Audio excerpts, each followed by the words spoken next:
over. So don't get hurt, Sarah. Just stop the car.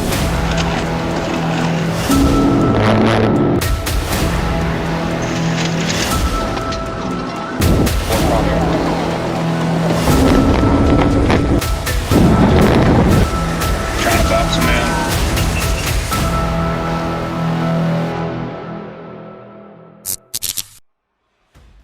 March 7th, 2024. Georgia State Patrol troopers were assisting Atlanta police in tracking down a white Ford Fusion connected to an earlier vehicle theft.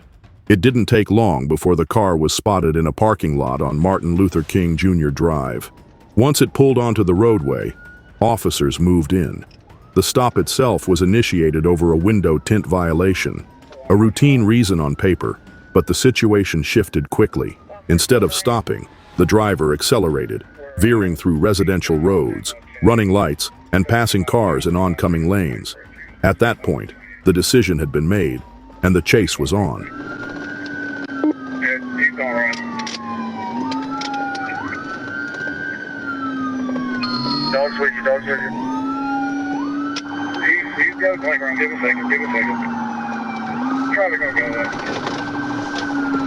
I'm here. Alright, where's 1080? All units hold 10-3, 1033, unit 795, 1080, 20 eastbound, and okay, white Ford Fusion, 795, which is day 20. Right on the Virgin, right on the Virgin. Clear right on Merton. Coming up to I-20, going I-20. Clear 20, one on I-20. Get on eastbound to 20, eastbound to 20. Clear eastbound to 20. It's good. Clear on pit.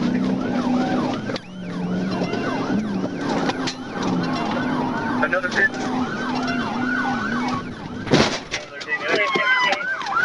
Clear 76.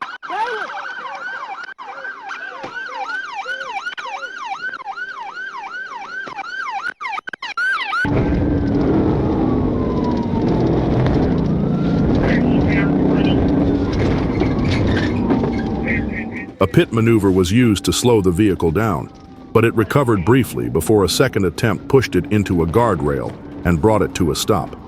The driver ran from the car, cutting into a wooded area and toward the railroad tracks. With support from a canine and aviation overhead, troopers stayed with him. He was eventually located and taken into custody without further incident. The man, Juwan Jackson, was also wanted on existing warrants and faced additional charges tied to the chase. And once again, GSP shut it down, clean and simple.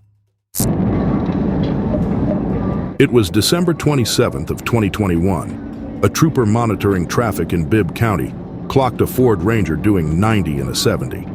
At first, it looked like the driver might pull over. He slowed down as the patrol car approached. But just as it seemed like things would go quietly, the Ranger passed another car and kept going. A brief attempt to exit was blocked by a truck, pushing the driver back onto the interstate. With construction zones ahead and traffic beginning to build, the trooper decided to bring it to an end before it reached a more crowded stretch of road.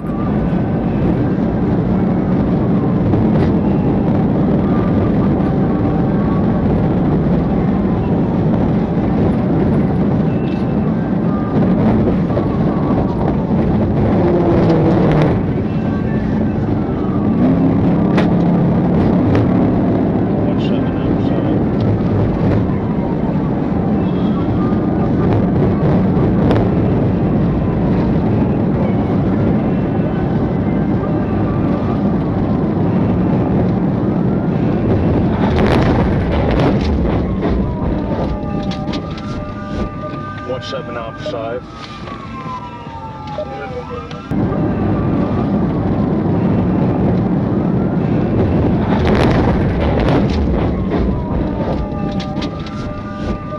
Seven outside.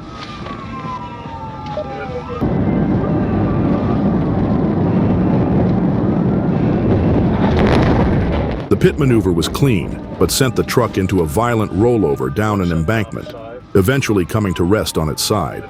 Inside was Joseph Silas, shaken, in pain, and still buckled in, but thankfully without major injuries. He admitted to drinking and told the trooper he was worried about losing his job. Emergency crews got him out, and he agreed to a blood test before being handed over to hospital staff. Charges for DUI and other offenses were issued. As for the crash itself, it was serious, but thanks to that seatbelt, Silas walked away from a wreck that looked far worse. Sometimes, the only good decision in a long list of bad ones ends up making the difference. It was June 10th of 2025. Arkansas State Police stepped into an ongoing pursuit involving a Chevrolet Avalanche on US 70 in West Memphis. Several agencies had already been involved before Sergeant S. Roberts intercepted the vehicle in Crittenden County. The details leading up to that moment aren't fully known, but by the time ASP got involved, it was clear the chase wasn't winding down on its own.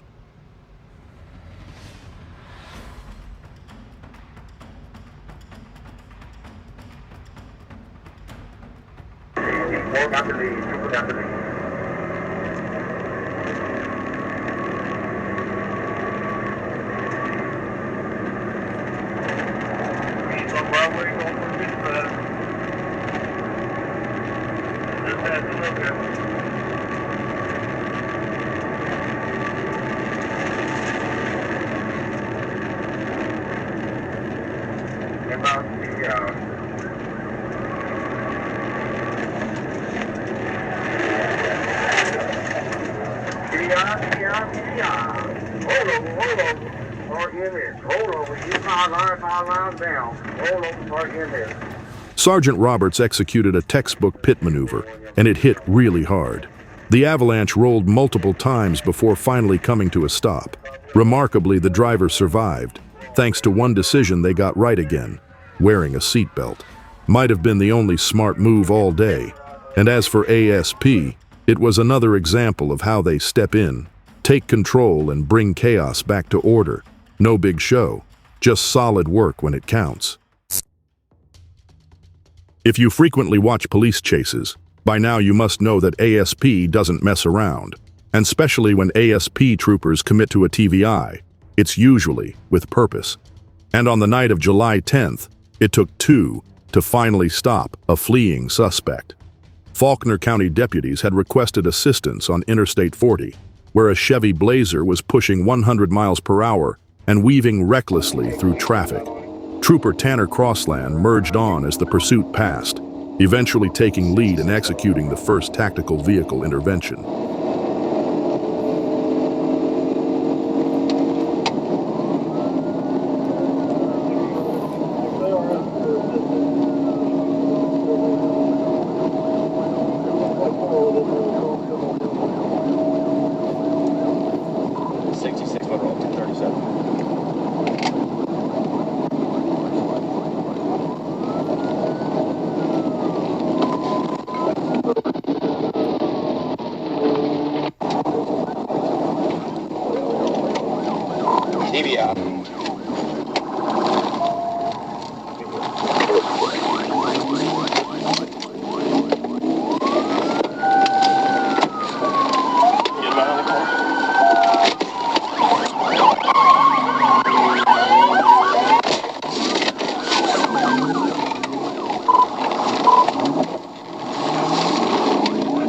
Taking back off eastbound. It's a white male driver.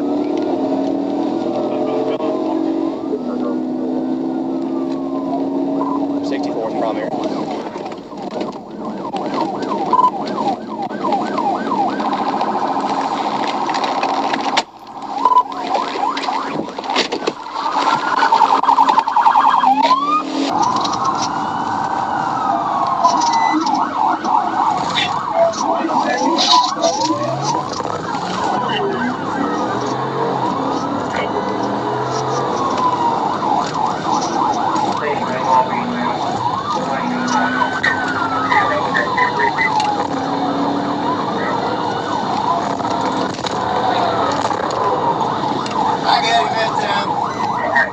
The driver, later identified as Dustin Kirkendall, responded to commands with taunts, gestures, and open resistance.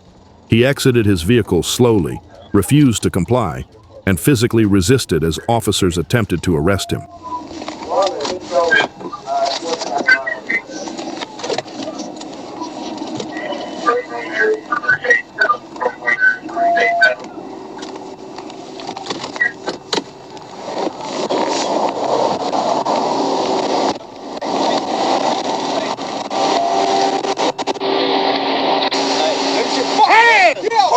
Get your ass out! Out of the fucking car! Get out of the fucking car! On your face! Get on the ground! What followed was a tense struggle that ultimately ended in his custody. Kirkendall appeared heavily intoxicated, and suspected narcotics were also found. 2 officers sustained minor injuries during the scuffle and were treated. Kirkendall was turned over to Faulkner County and charged. On the morning of June 20th, 2025, Arkansas State Police Trooper Zachary Pascal was alerted to a stolen Chevrolet Corvette taken from a Walmart in Pocahontas. The car was spotted south of Sedgwick, and by the time Trooper Pascal caught up to it, the Corvette had already dipped into a liquor store lot before jumping back onto the road.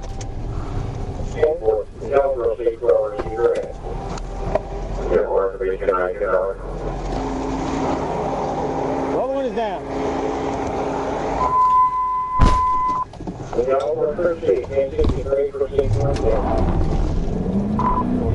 For us starting to take off.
Sarah, pull the car over. Stop the car, Sarah. Sarah, just stop the car. Pull over. So don't get hurt, Sarah. Just stop the car.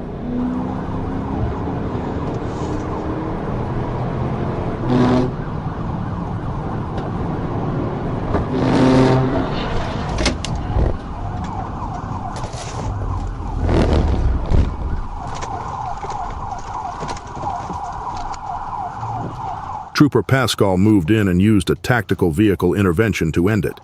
The Corvette was pushed into a ditch, and while the driver, later identified as Sarah Bates, tried to muscle the sports car back onto the road, Pascal wasn't giving her another shot. He blocked the vehicle and took her into custody without further trouble. It's a rough ending for a Corvette that had just been stolen hours earlier. Someone's dream car, beaten up in a liquor store lot and buried in a ditch. It was November of 2024 in Newton County, Georgia. Officers were in the area of a missing person search when they noticed something unusual.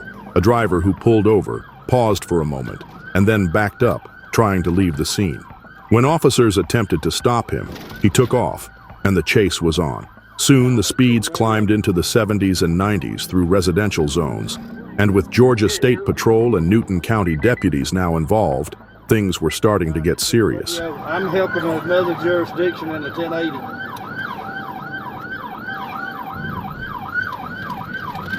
Team. 36 at High Point Church. We're southbound on 36. Radio clear.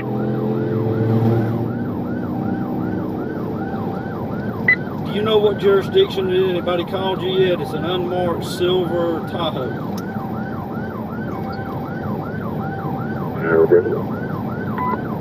Not 18, I believe our CPD on their channel talking about 1080 on Henderson Middle or something. Moore's Farm Road. We're coming up to Moore's Farm Road. It's a silver Toyota. 308. Picket Bridge Road. Just went down Picket Bridge Road. Ticket Bridge Road. Radio, find out what their charges are, please. 10-4, I've asked that dispatcher multiple times.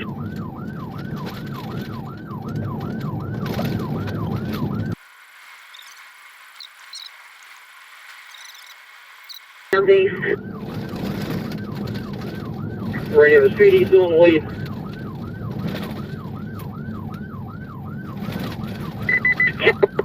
There's a continue there, good 20. Advising on Picket Bridge Road on the curb. I'm 212 coming up to Picket Bridge. 10-4. Alright, GSP is behind us. We are now headed toward Potts' store. If you'll ask Covenant if they'll back off, we'll let this trooper pit him. They got to get off of his bumper though.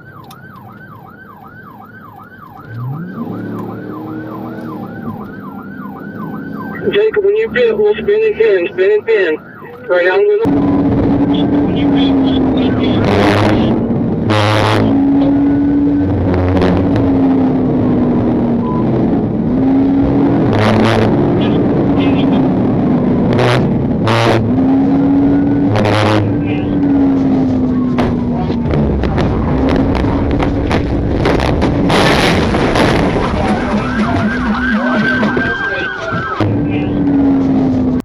A clean pit brought the chase to an end. The driver, Jesse Hardiman, was taken into custody after officers found a gun with an extended clip inside the car. But that was just the start. The vehicle had no insurance, no valid registration, and Hardiman's license was suspended. A stolen tag out of Bibb County and more firearms were also found. This month, a jury convicted Hardiman on felony fleeing and several other charges. He was sentenced to 40 years, with 13 to be served in prison. On the evening of May 26th, a trooper stationed along Interstate 49 spotted a white SUV speeding well over the speed limit. The SUV was clocked at 101 in a 70. Our trooper moved to stop the vehicle. Instead of pulling over, the driver exited the interstate and began weaving through side roads, eventually turning south onto 40th Street. That's when the situation shifted. The SUV began fleeing, passing another vehicle on a double yellow line and pushing speeds close to 90 miles per hour in oncoming lanes. Given the risk to traffic, the trooper knew he needed to end it fast.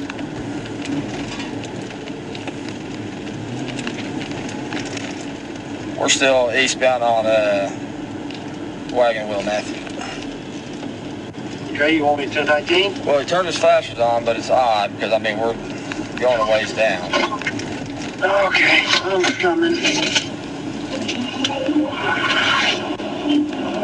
Southbound on 40th.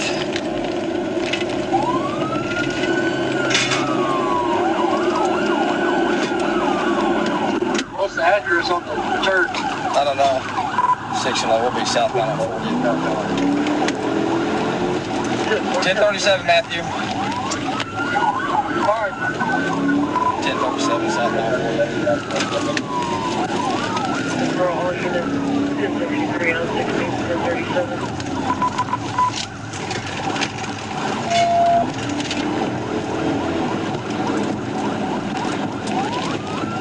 All traffic speeds.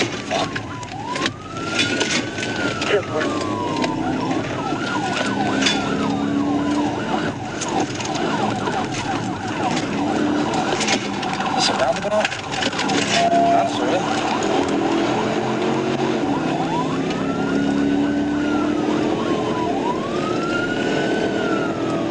What's that ahead of me?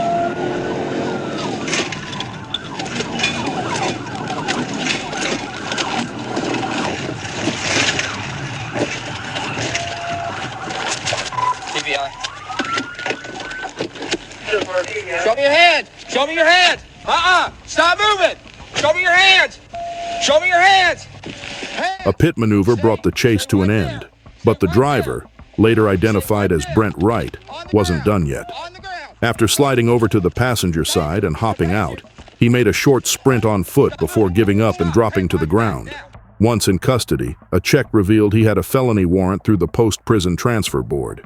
He also mentioned his arm was injured, though by the time EMS checked him out at the jail, nothing seemed too serious.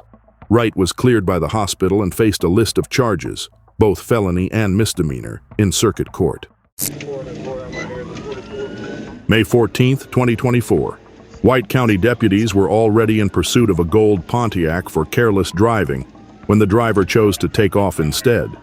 The pursuit moved onto the interstate where Arkansas State Police Trooper Jess Burris and Sergeant Bryson Schultz joined in.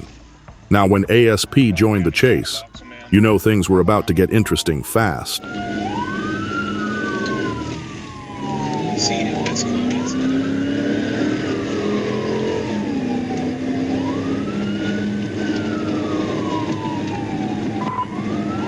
Therefore, if you'll tell White County to back off, I'll hit him.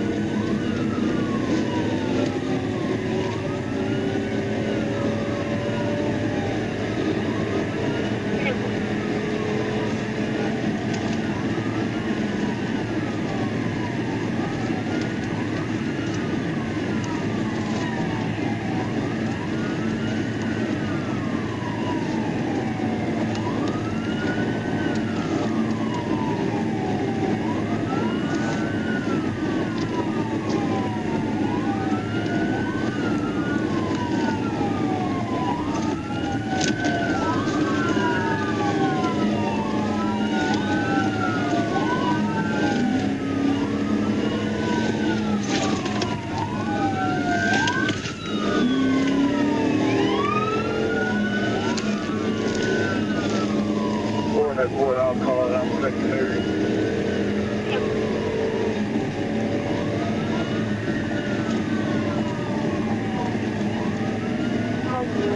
Bravo 73,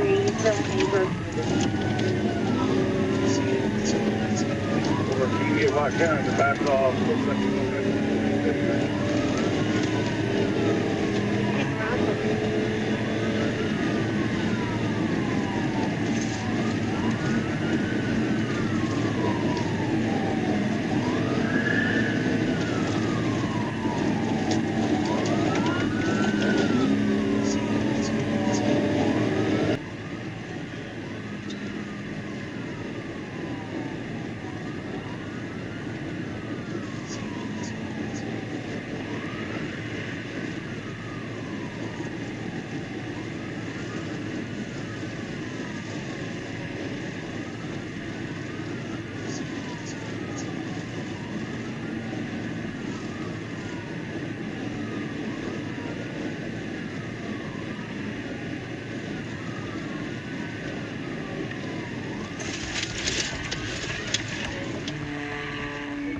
Trooper Burris executed a textbook pit, causing the car to spin out and crash against the cable barrier.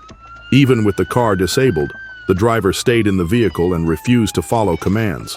A beanbag round was used but had no effect. The suspect eventually stepped out, beer bottle in hand, and continued to ignore commands. A taser deployment finally brought the situation under control, and he was arrested at the scene and transported for booking. In the end, he learned the hard way. ASP don't play games. They're literally wolves on hunt when they chase. It started just after 8 a.m. when a stolen GMC pickup, already being chased by North Little Rock police, made its way into Jacksonville.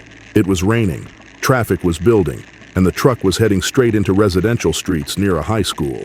That's when an Arkansas State Trooper joined in, quickly taking the lead. With speeds climbing and kids likely just getting dropped off nearby, the pressure was on to shut it down fast.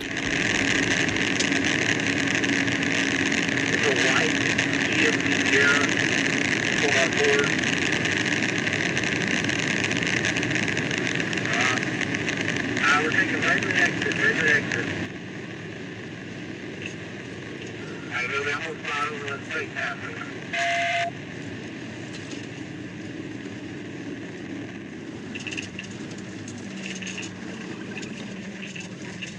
I know it's right behind you.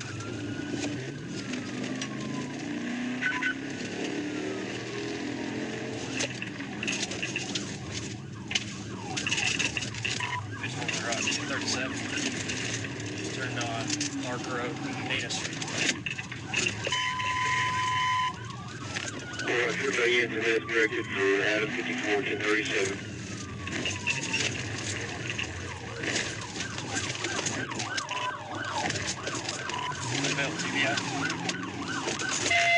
Copy. As the truck barreled onto Sharp Drive, the trooper made his move. Not once, but twice, he threw everything into stopping it. Rain, risk, and all. The second hit wasn't gentle. His patrol car took damage across the front and sides, headlights busted, bumper torn off. But the gamble paid off. The truck was done, and the driver, 26-year-old Dave Nichols, was in cuffs moments later. Not a scratch on anyone else. Just another day where quick judgment and sharp wheel work made all the difference. If you enjoyed the video and want to see more videos like this, make sure to click on the link shown on screen. Thank you for watching, and as always, we'll meet you in the next one.